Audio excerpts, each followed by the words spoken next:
Assalamualaikum warahmatullahi wabarakatuh. Pada kesempatan kali ini, izinkan saya berbagi video tutorial cara pembuatan video pembelajaran dengan menggunakan aplikasi Powtoon. Sebelum masuk pada aplikasi Powtoonnya, pastikan jaringan internet kita sendiri stabil dan materi untuk pembuatan video pembelajarannya itu telah ada. Langkah pertama yang kita lakukan adalah kita membuka Google Chrome-nya. Bagi teman-teman yang biasa menggunakan selain dari Google Chrome, juga bisa seperti menggunakan Mozilla.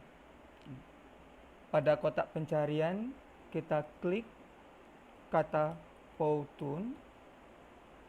Selanjutnya di enter. Kita tunggu beberapa saat.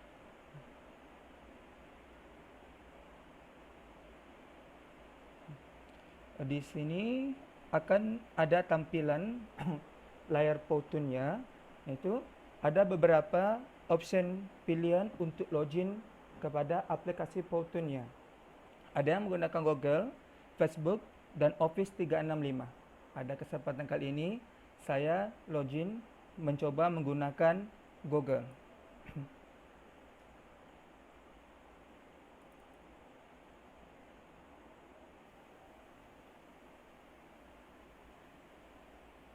Kita tunggu sebentar.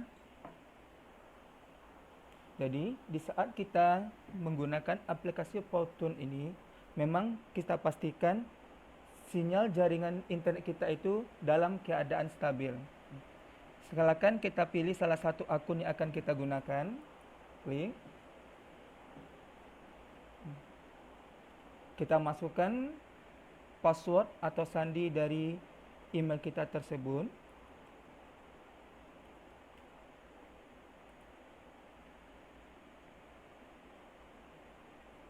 Kita tunggu sebentar.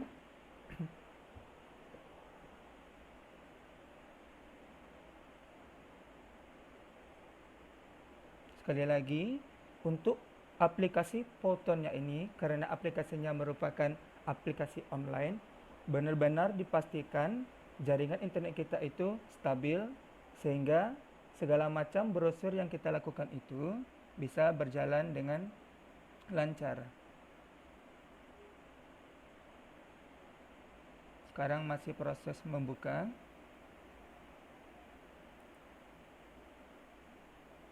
Setelah terbuka, di sini akan tampil beberapa pilihan. Kita coba memilih, karena kita adalah seorang guru, kita pilih sebagai seorang teacher.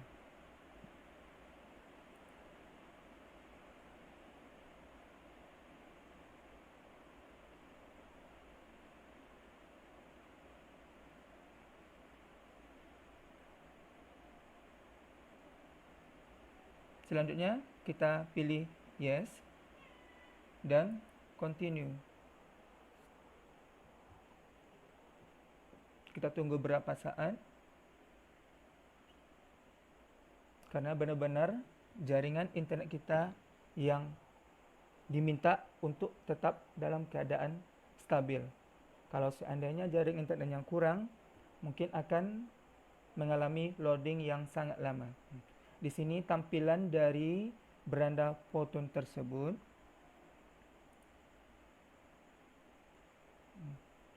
Ada home, template,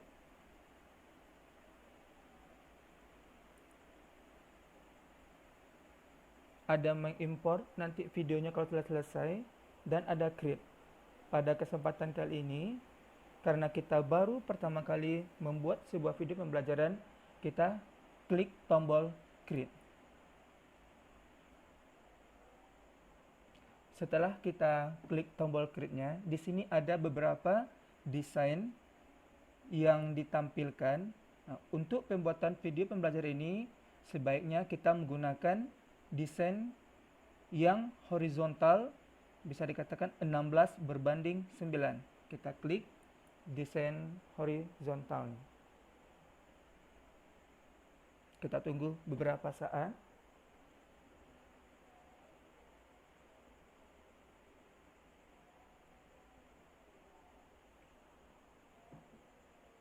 Sekali lagi, benar-benar jaringan internet kita yang diminta agar tetap stabil, sehingga setiap kegiatan yang kita lakukan itu bisa berjalan dengan lancar dan cepat. Kalau seandainya jaring internet kita mengalami gangguan atau tidak stabil, kemungkinan untuk loadingnya itu harus benar-benar menunggu agak sedikit lama. Sekarang masih dalam proses loading. Nah, inilah tampilannya di saat kita mengklik create, berarti mengklik untuk membuat baru video pembelajaran. Di bahagian kanan itu ada beberapa simbol yang harus kita ketahui. Yang pertama adalah background, berarti background ini berarti latar dari tampilan slide PowerPoint yang akan kita buat.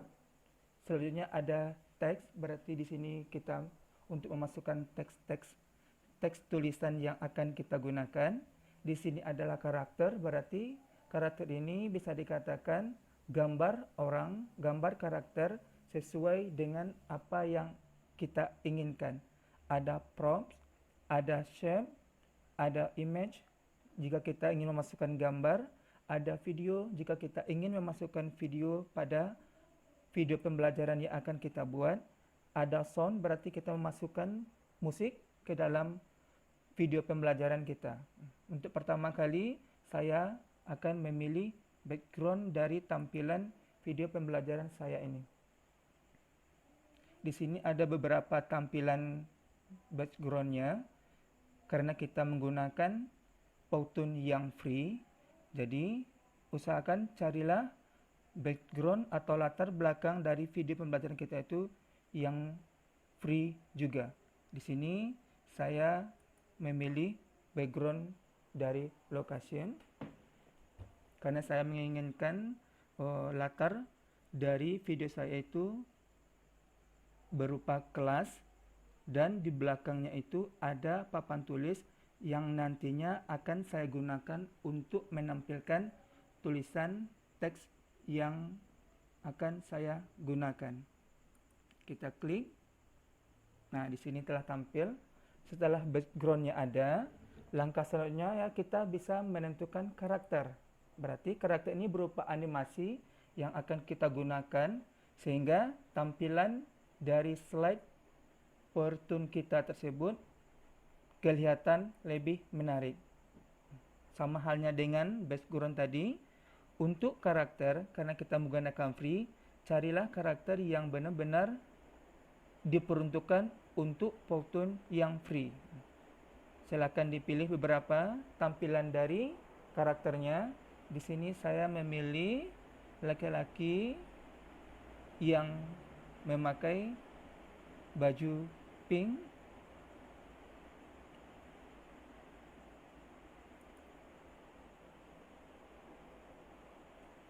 Setelah kita memilih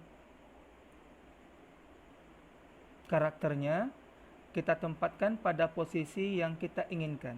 Untuk karakter ini kita bisa yang namanya mengecilkan karakter tersebut dan juga membesarkan dengan cara meletakkan kursor kita pada bahagian lingkaran yang berisi hitam-hitam di setiap sudut dari gambar tersebut. Kita sesuaikan dengan keinginan kita dari karakter yang akan kita gunakan. Kalau seandainya karakternya itu tidak berhadapan dengan papan tulisnya, kita bisa mengubah arahnya dengan mengklik gambar atau logo flip. Mungkin bisa kita dekatkan lagi ke arah papan tulisnya. Selesai. Selanjutnya kita memasukkan teks dari video pembelajaran kita. Untuk teks ini, karena saya telah menyediakan materi yang akan saya gunakan,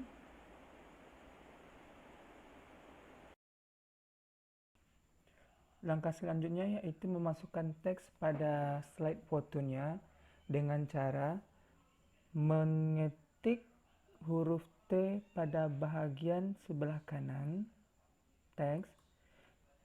Di sana akan tampil beberapa pilihan model teks yang akan kita gunakan.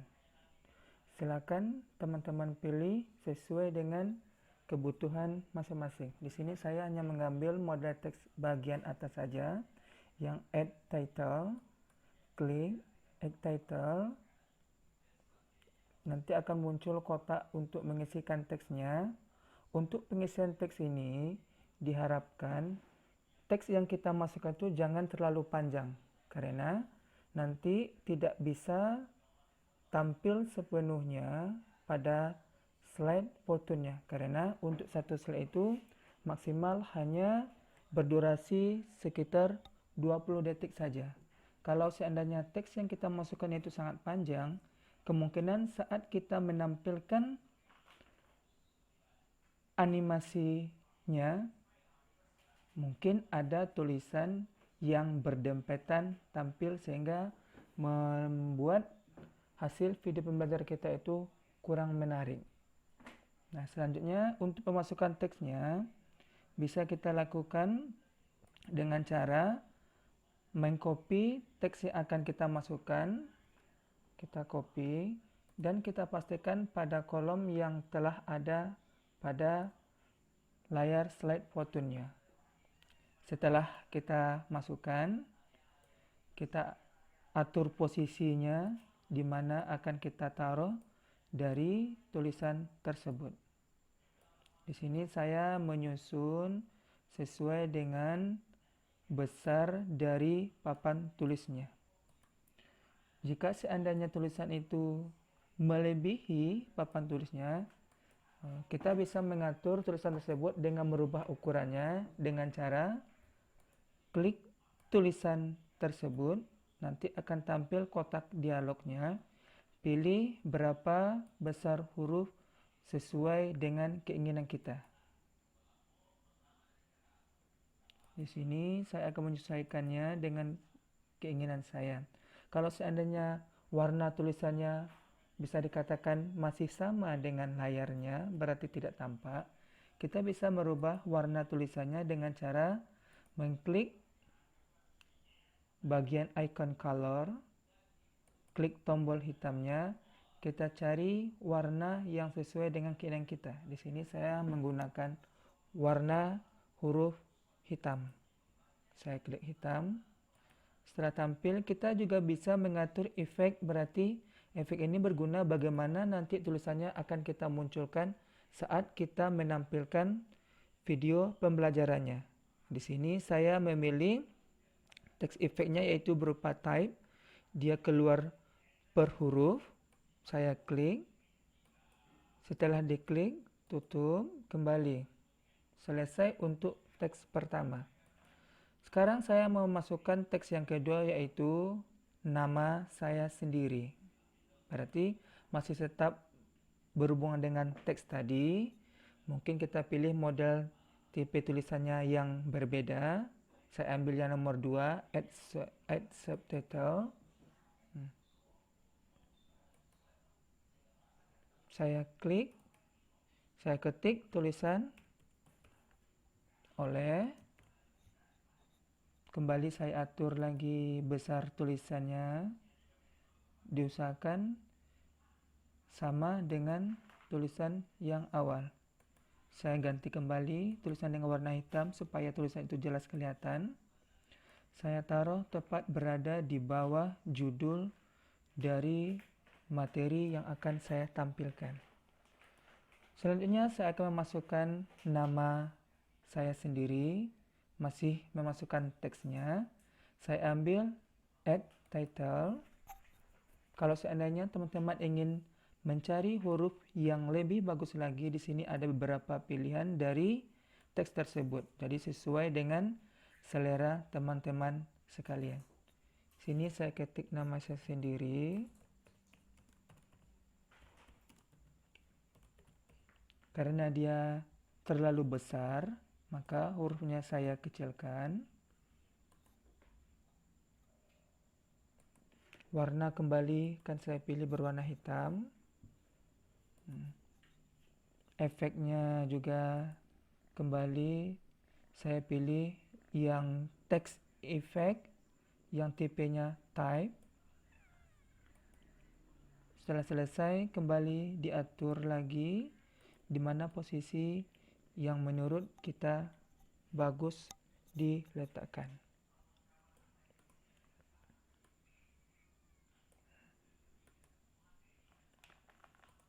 Berarti karakternya telah dimasukkan.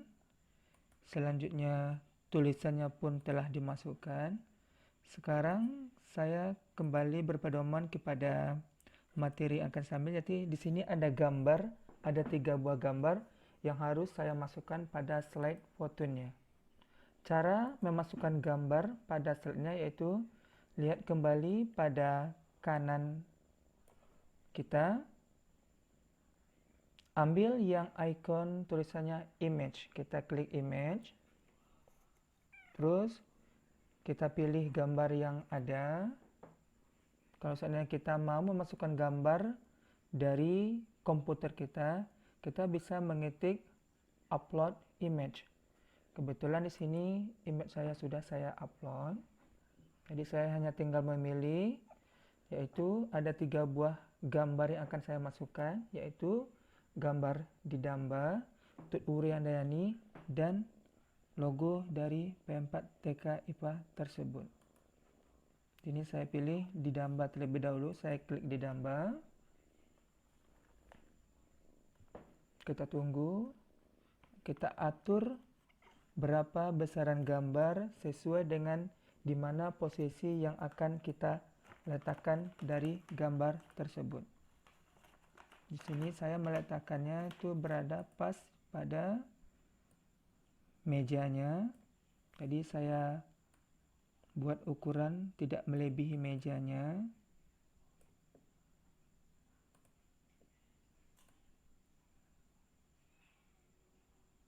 Yang kedua adalah gambar dari Tut Wuri Handayani. Saya klik gambar Tut Wuri Handayani. Tunggu beberapa saat sehingga gambarnya akan muncul.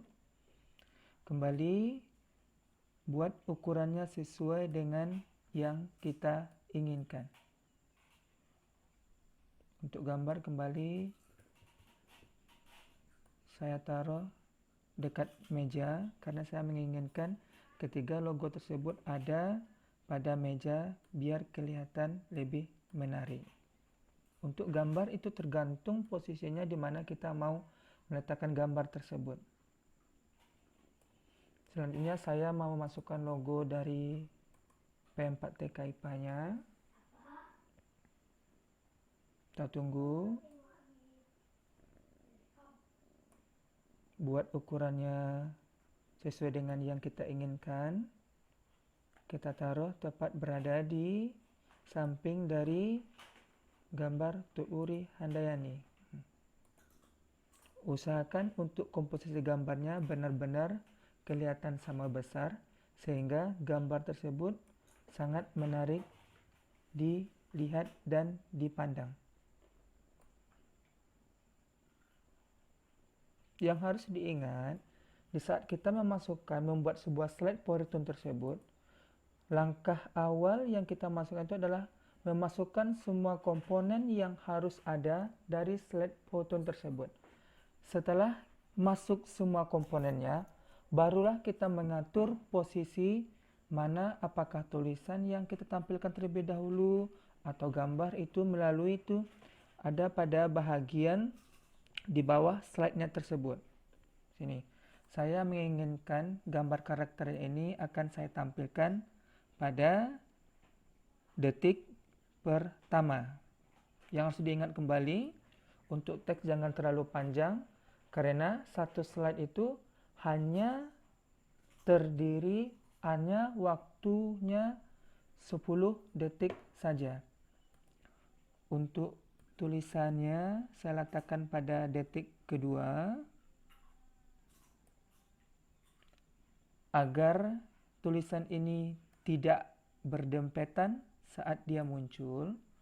Berarti saya akan mencoba menggeser sehingga tulisan selanjutnya tidak berdempetan munculnya, yang membuat kemungkinan tampilan slide-nya itu kurang menarik.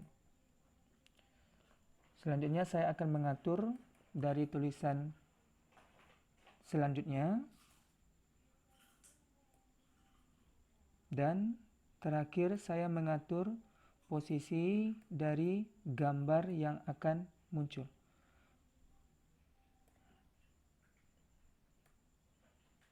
Setelah selesai, untuk melihat hasil dari kerja kita, untuk slide yang akan kita buat, yang telah kita buat, kita tekan play from this second onwards. Berarti ikon yang berbentuk segitiga berwarna biru. Di sana kita bisa mereview apakah sudah sesuai dengan keinginan kita tampilan dari tulisannya tersebut.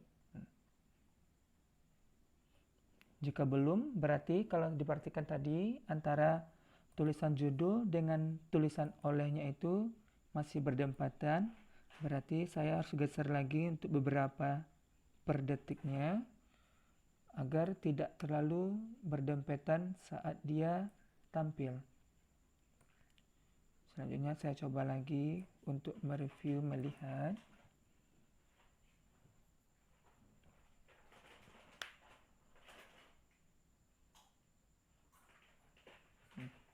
Kalau seandainya sudah pas rasanya slide yang akan kita buat, berarti kita bisa memasukkan musik pengiringnya, masih bahagian kanan dari layar monitornya, kita pilih icon sound.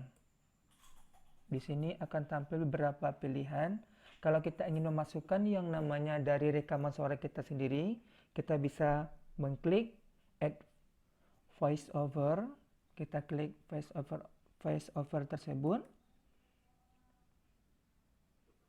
Kalau kita menginginkan langsung dari rekaman suara kita pada saat itu, kita bisa memilih record. Kalau seandainya sudah ada suaranya tersebut, bisa kita memilih upload.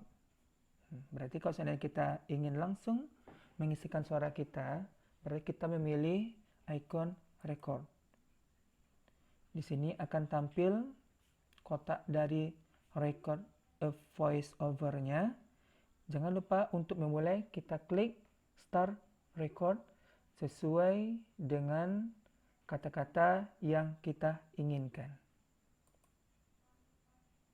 Kebetulan pada tutorial ini saya tidak ada memasukkan yang namanya rekaman suara saya, berarti saya sesuai dengan materi yang telah saya buat, berarti hanya musik instrumen saja yang ada pada slide saya tersebut. Jadi saya cukup memilih jenis instrumen yang akan saya gunakan.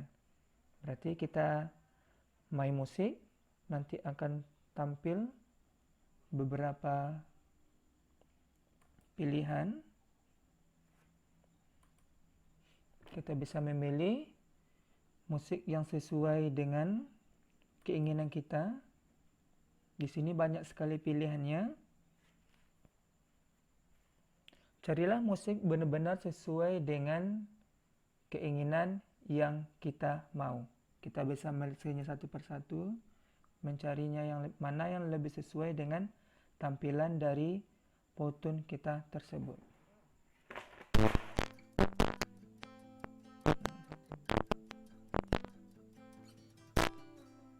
Kalau seandainya sudah sesuai, klik tombol use. Berarti rekaman musik instrumennya telah selesai. Kalau seandainya rasa sudah siap untuk semua komponen, kalau kita ingin melihat bagaimana tampilan slide video kita tersebut, kita bisa mengklik preview yang tombolnya ada pada bahagian kanan atas di antara save dan share. Kita preview. Di sana akan tampil bagaimana.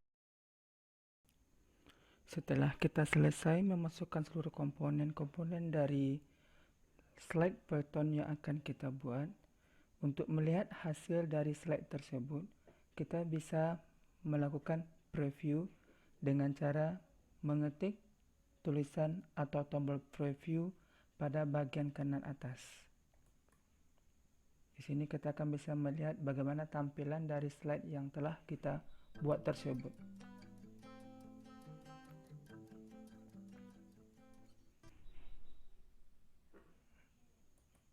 Setelah kita merasa sudah cukup, untuk menambah slide selanjutnya, silakan diklik tanda tambah yang ada pada bahagian kiri dari slide pertama yang telah kita buat. Kita tekan tambah, berarti kita memulai memasukkan kembali dari awal langkah-langkah yang awal tadi. Mulai dari memasukkan backgroundnya, teksnya, karakternya, juga termasuk gambar atau instrumen yang akan kita gunakan. Sekali lagi, untuk teks, jangan teksnya itu terlalu panjang, yang karena satu slide itu hanya membutuhkan waktu cuma 10 detik saja. Itu yang harus diingat. Setelah rasanya telah selesai semua, berarti kita tinggal yang namanya mengekspor dari video pembelajaran yang telah kita buat tadi. Untuk mengekspor dari video pembelajaran tersebut, lihat pada bahagian kanan atas tulisan ekspor, kita klik tulisan ekspor tersebut. Di sini akan muncul beberapa pilihan. Kalau kita ingin langsung mendownload dalam bentuk MP4, berarti Photon kita itu harus kita upgrade terlebih dahulu. Bisa dikatakan kita jadikan Photon yang sifatnya Pro, bukan free. Kalau seandainya free, berarti kita tidak bisa mendownload video MP4-nya. Untuk itu, kita bisa langsung memilih cara yang lain. Di sini saya memilih untuk mengekspor video pembelajaran yang telah saya buat tersebut kepada YouTube. Kita klik YouTube. Kita tunggu beberapa saat.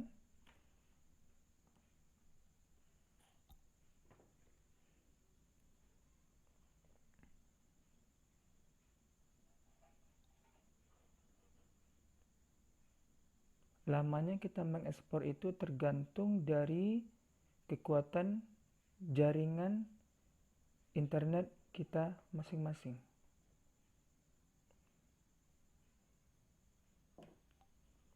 Kita masih menunggu.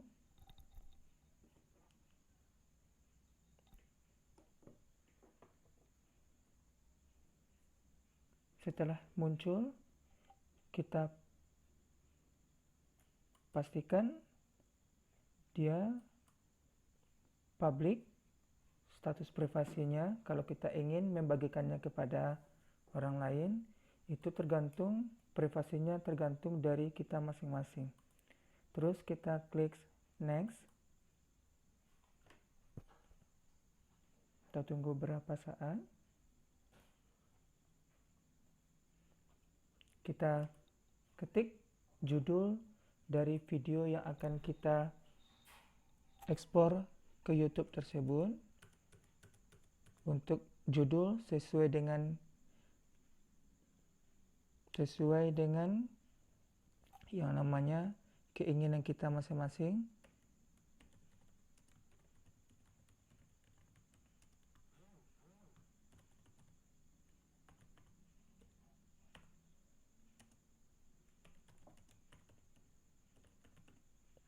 Terus kita select kategorinya, masuk kategori apa. Berarti education. Terus tekan tombol next. Kalau kita ingin menambahkan deskripsi, mungkin kita bisa menekan tombol deskripsinya tersebut. Sekarang kita lihat kualitasnya tergantung dari keinginan kita masing-masing. Kalau standar 440p berarti itu hanya untuk smartphone, HP, dan laptop. Sementara untuk HD quality itu bisa digunakan untuk proyektor juga bisa, tab juga bisa, laptop dan juga smartphone kita. Terus kita tekan upload with watermark.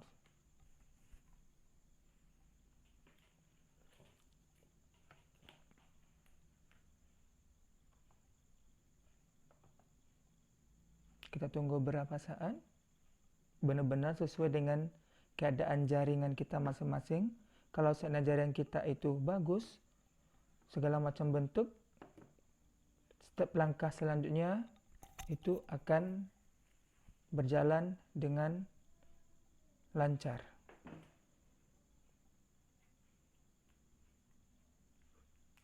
Berarti di sini telah dipublikasikan pada YouTube-nya, berarti telah sukses.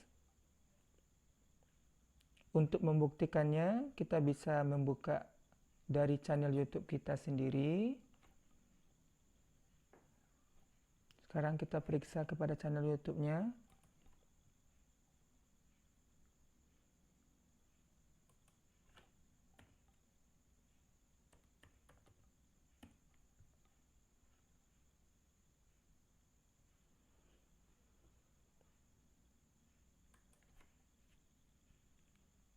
Sekarang kita membuktikan apakah sudah masuk kepada channel YouTube kita sendiri video pembelajaran yang telah kita share tersebut, yang telah kita ekspor tersebut, atau belum.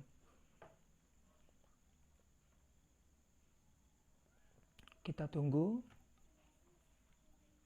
Berarti benar-benar kita membutuhkan jaringan yang sangat-sangat kuat sehingga dalam step-step yang kita lakukan itu bisa berjalan dengan cepat.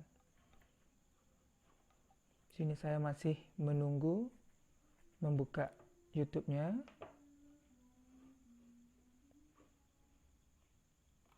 Sekarang saya coba lihat dari channel YouTube-nya apakah sudah berhasil untuk masuk.